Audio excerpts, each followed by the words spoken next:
Welcome back, listeners, to another episode of Yeah, I Said It. And as always, the program is brought to you by Lance Williams. Want to give a big shout out to my co-host of the Standard is the Standard, Jeff Hartman. Also want to give a big shout out to the Oracle of the website, Dave Schofield. Also want to give a big shout to who's bad, Brian Anthony Davis. On this particular episode of Yeah, I Said It, I want to quote the famous Bill Parcells. Yeah, I said it. You are what your record says you are. Now, before I jump into this, one thing I want to do is I want to make sure I mention that if you want to get your question to the top of the queue, hit the super chat feature. Now, at times, I'm going to apologize. Sometimes it's hard to follow. So, what I'm going to do is I'm going to go through the live chat at some point in time. I'm going to try to find the super chat questions and cut and paste them into a document so I can jump into all of those at the end of the program. So let me jump into what I said and what I want to talk about in this particular program. Then we'll talk about your questions and about the game coming up this Sunday. Yeah, I said it.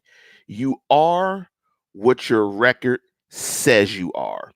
And the reason I have to jump into this is because there is a narrative being spun about this team, which I think is a false one. The Steelers are a 1-4 team. By definition, 1-4 teams are bad. Why are they bad? Because they don't win games. It's that simple. Simply, if you don't have a winning record, you're not a good football team. It does not mean you cannot become a good football team or that you don't have elements of your team that may lead to wins. But at the current moment, 1-4 teams, of which the Steelers are not good teams. And in the famous words of Herm Edwards, you play to win the game, not to get close. Now, the narrative around that's being spun by a lot of websites, a lot of pundits, are that the Steelers are much better than their 1-4 record suggests. But I'm here to tell you, if they were, they wouldn't be 1-4. They've earned all of their losses. But numbers like the ones I'm going to give you might lead you to think that they should be better than 1-4. You earn your record in the National Football League. If you're 1-4, ultimately it's because you have not made enough plays to become better than that. But here are the numbers that might get most fans and some websites confused. Let me break it down like this. Pittsburgh's ability to take away the football. 12 takeaways, and they have forced a turnover 20.7% of opponents' drive, which is the best rate in the National Football League. Opponents this year that they've lost to are a combined 16-3 this season. They've lost by just 3 points per game in the last 3 losses. They're first in takeaways, third in sacks, fifth in turnover differential. If you believe all of that, then you believe that the Steelers are much better than their 1-4 record indicates. I'm going to go old school and say, psych. I'm going to even go old school in the words of Flavor Flav, because psych rhymes with hype. And I'm going to say simply, don't believe the hype. Don't believe the hype.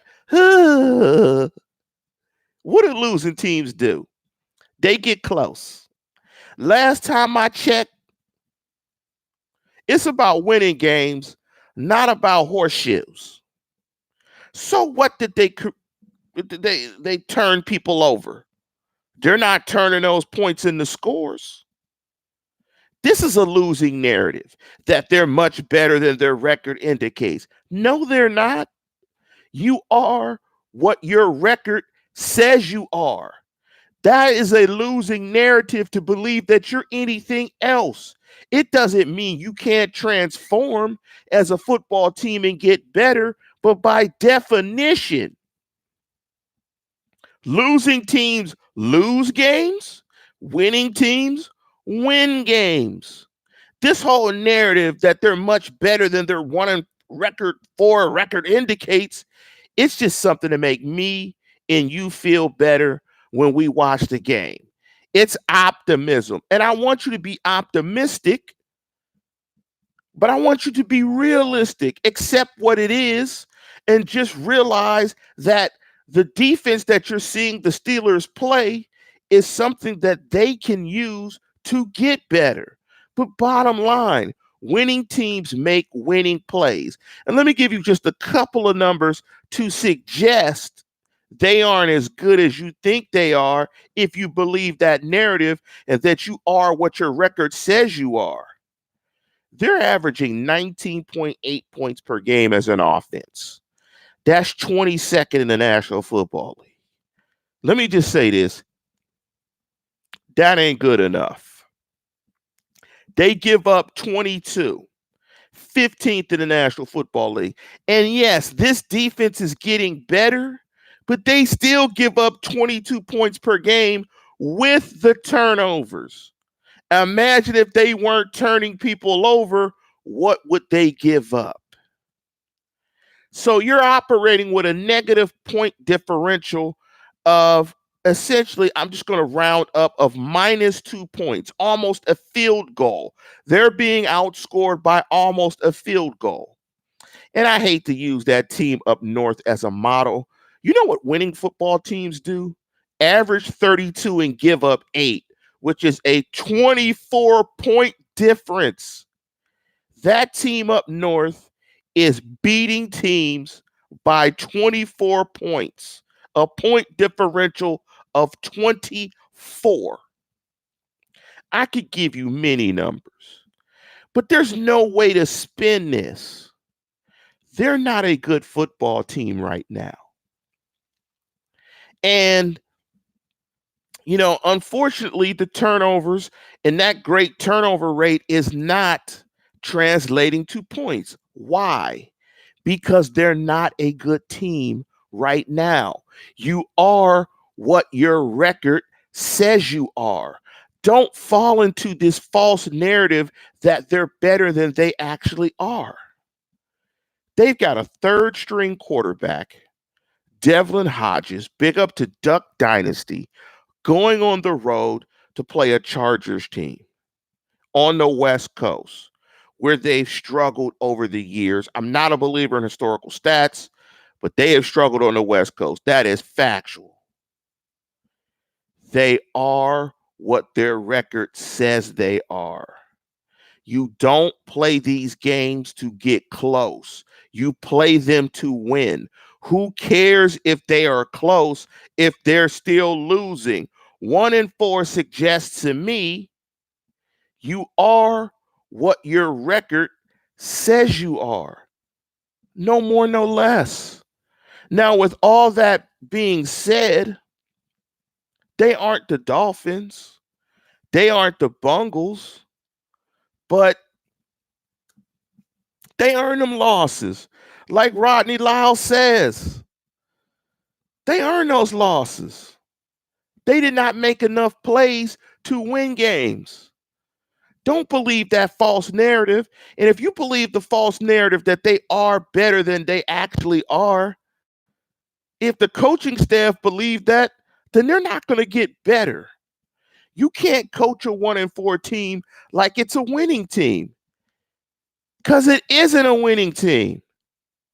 They are what they are. They have earned they've earned those 4 losses. They've earned that 1-4 record. And if they weren't turning teams over like they are, it could be even worse. This is a team that is beaten an 0-5 team.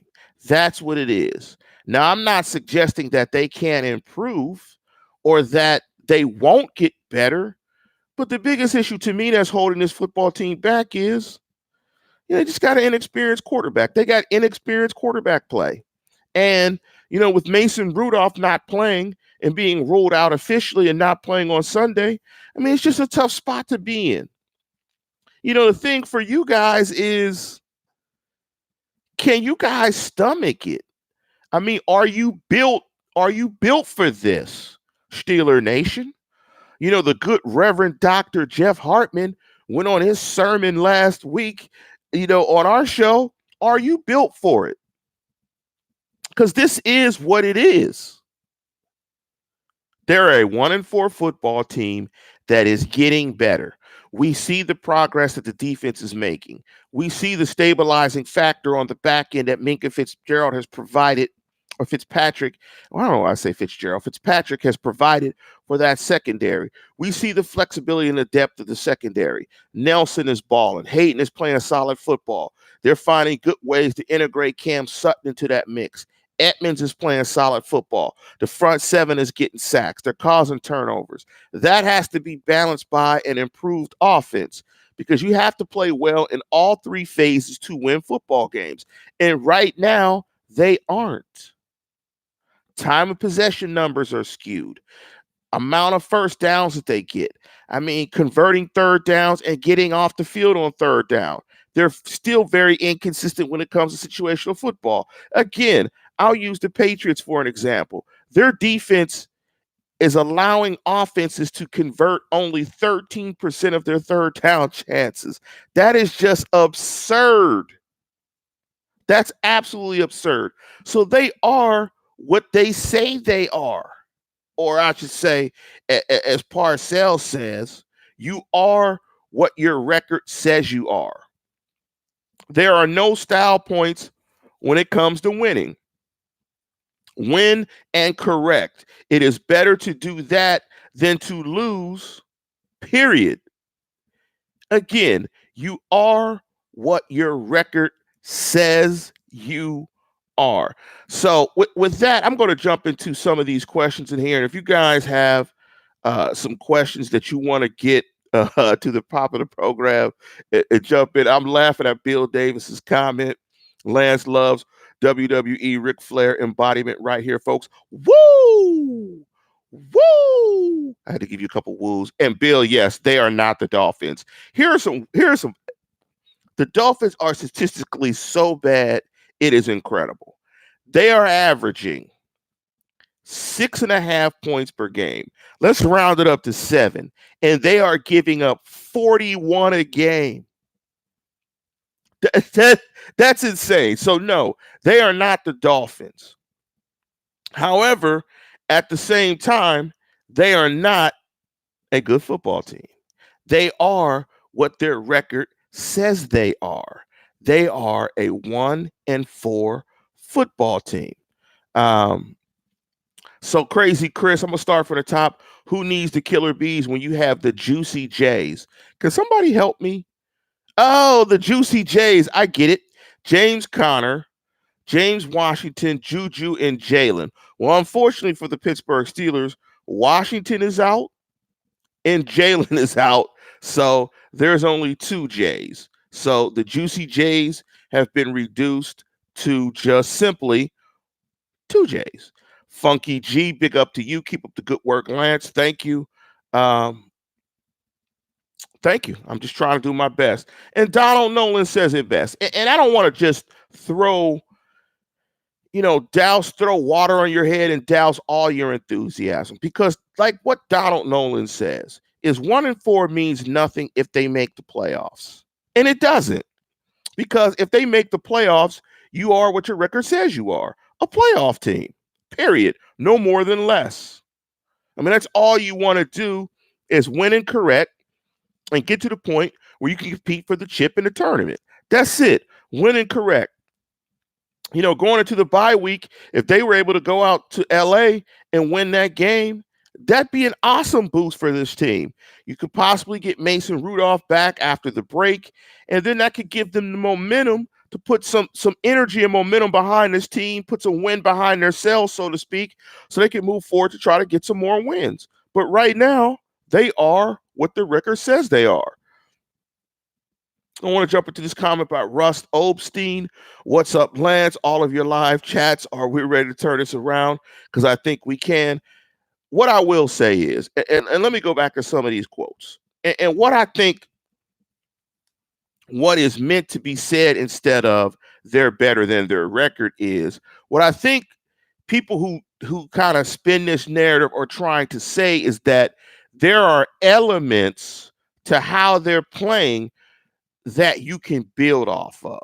There are some foundational pieces. And the way the defense is starting to play, it could be a foundation for the rest of this team to help them moving forward to winning. Because when you look at the ability to take away the football with the 12 takeaways and the 20.7% on the bonus drives, I mean, that's impressive.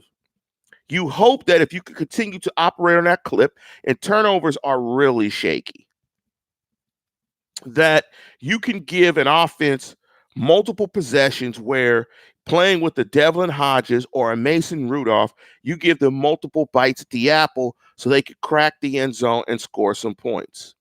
Now, losing by 3 points per game in the last 3 losses, that shows that they are playing better football. Being able to sack the quarterback is a good sign. Like these are elements that you can build on. Because their opponents are 16-3, unfortunately, they're 1-4 against them.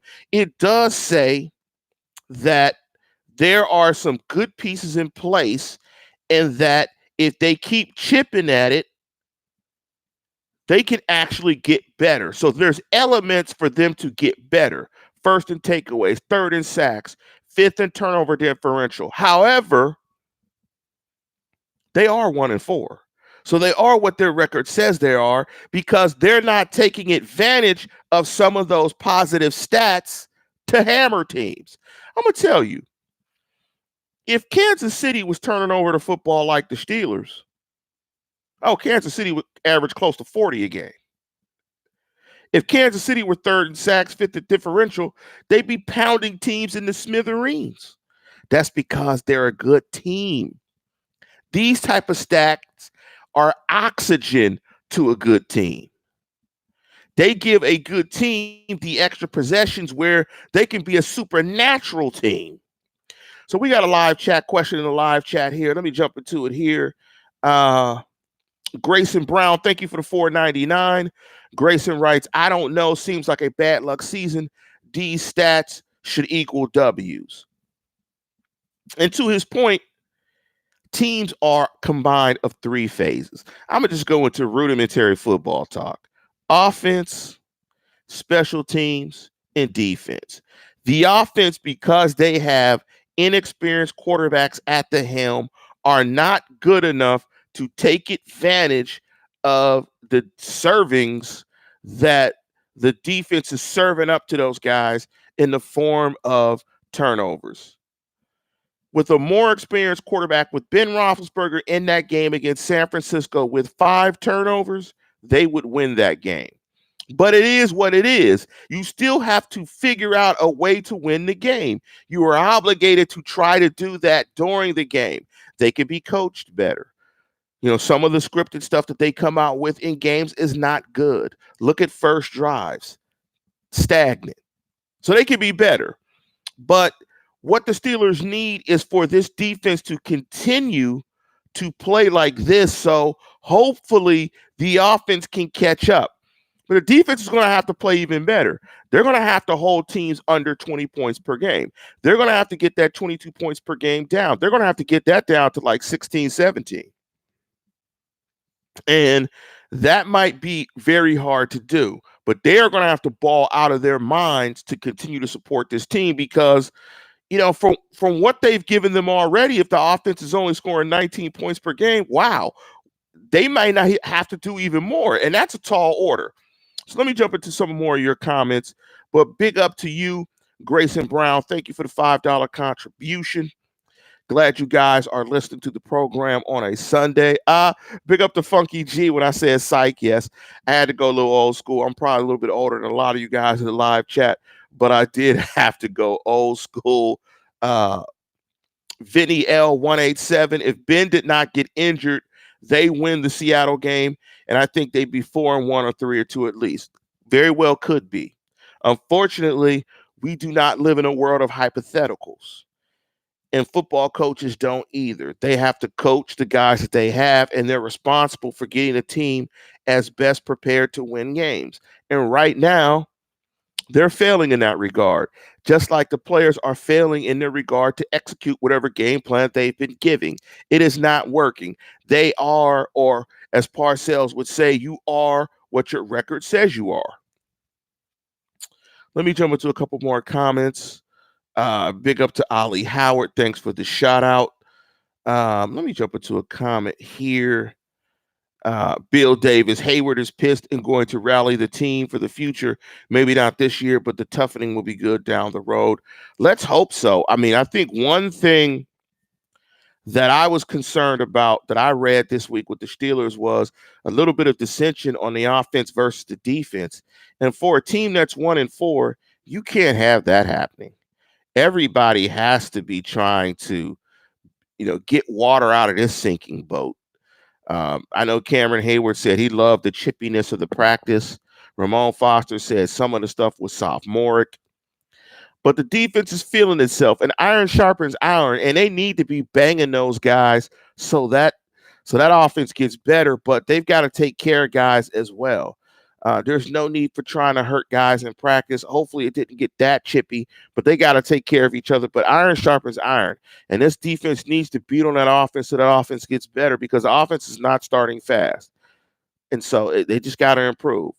Let me jump into a couple other comments. Donald Nolan, get this man a terrible towel. Remind him how Steeler fans are. Hey, I got a terrible towel. In fact, my mom just went to Pittsburgh, and I got a couple more terrible towels on the way. In fact, I have a leather terrible towel on the way. Boy, and I'm gonna have to bust that out on the program. But let me jump into. We got another question in the live chat. Big up to Kathy Fareed. Hopefully, I pronounced it right.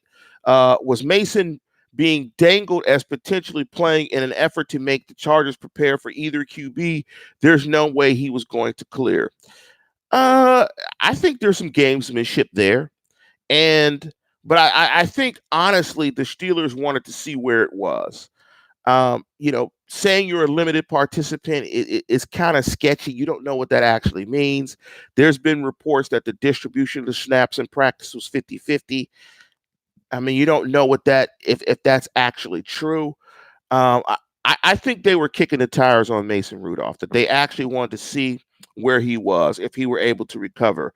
I think with the bye week on the back half of this game, it gives him a full 2 weeks to fully recuperate and recover. So I think that's one of the reasons that they're going to take. But yes, I think to your point, Kathy, I think it was a bit of gamesmanship.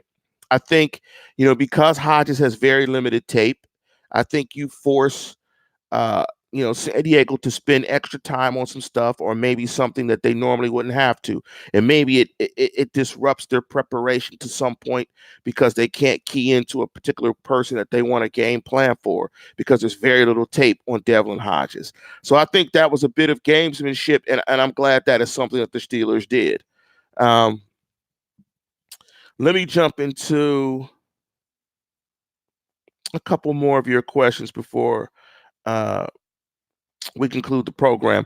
Bill Davis chimed in. The quarterback play is tied to conservative play calling with pretty much a rookie offensive coordinator. Talk about that, Lance, not the players. That's coaching. Well, I think it all goes together. And I agree, Bill. I think they've got to be coordinated better. I've not been impressed by Randy Fichtner and some of the game plans he's come out with. As you guys well know, you guys been watching football a long time. That first quarter and those first 10 to 15 plays is sort of what you've been working on, what you've been emphasizing in practice, what you see as an element to take advantage of against an opposing defense. And what we've seen with this offense is that they've all come out flat. They've come out really flat, and you could see that whatever they thought was going to work doesn't work. And that's a benefit of having a veteran Hall of Fame quarterback, is that a Hall of Fame quarterback, even off script, can play good football. He can get you on some good stuff that you see that maybe you may not have coordinated that entire week. So I would agree. I think the conservative play calling is because you're trying to protect young guys. But the bottom line is they need to be able to run the ball to help these guys, and they're not able to run. And that's the thing that's really showing up because running backs for the Steelers are averaging about 3.5 yards a carry, which is awful. So they're not running the ball as well to help these guys. And I don't think the offense at times is very well coordinated. Let me jump into this question by Haas H. Lance, I have a great question. Would Minka Fitzpatrick have been this good had we drafted him? I doubt it. Our coaching sucks. Well, he's being coached now, so it's an interesting question. I don't know. It's hard to say. I mean, it's hard to say because I don't know what they're doing. I can just see it on film, and he is still being coached for the Steelers now, and he has picked up the scheme. It seems pretty fast, and he's been an impact on the defense. But it doesn't matter at this point. They got him now. He's playing well. I think we can see schematically what he's added to their defense, and they're playing better. I think I think that's the approach to look at it. Let me jump into this question by Darren Dalton. All the offense needs to do is get 3 instead of 6 in certain situations. Not even every situation. Just get 6 sometimes instead of 3, and they can win it. That's I think, the point that they're not converting and taking the turnovers into 6. And I would agree. Uh, you just got to score on the turnovers. I mean, you have to score on the turnovers. One thing I think is not happening with the Steelers right now with the young quarterbacks, they're not getting enough red zone chances. I think they're averaging under, I know it's under 4. I'm going to guess it's around 3, maybe 2.5, 2.75. They're not getting enough red zone touches. And, you know, just get touches, get opportunities. Because if you think about it, right, if you get 5 red zone touches and you score 3 touchdowns and you score 2 field goals, I mean, do the math. Convert all the extra points. That's 28 points. There you go. But you got to get red zone chances because if you're not getting red zone chances, you've got to hit big plays. And I think we all doubt the ability of this offense to generate the number of big plays that it would need to score enough points because they're not getting red zone trips to offset the lack of red zone trips. Exiled Empath said, I can stomach it. I've been a Steeler since 83. That's right, baby. I've been a Steeler fan since 1970, baby. When I came into the planet, I've been a Steeler fan since 1970. Northside representative 15233, 15212, Columbus Avenue, Pennsylvania Avenue, Northside boy through and through. So I feel you, Exiled Empath. I've been in this thing since 1970, baby.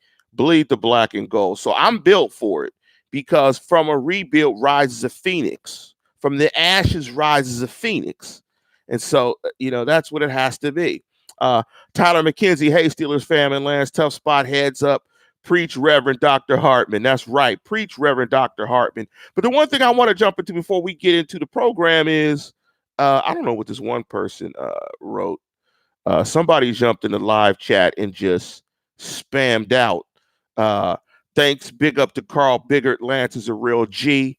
That's right, real G. But I wanted to jump into the talk about Tomlin possibly being the next head coach of the Washington Redskins. So we talked about it on The Standard is the Standard.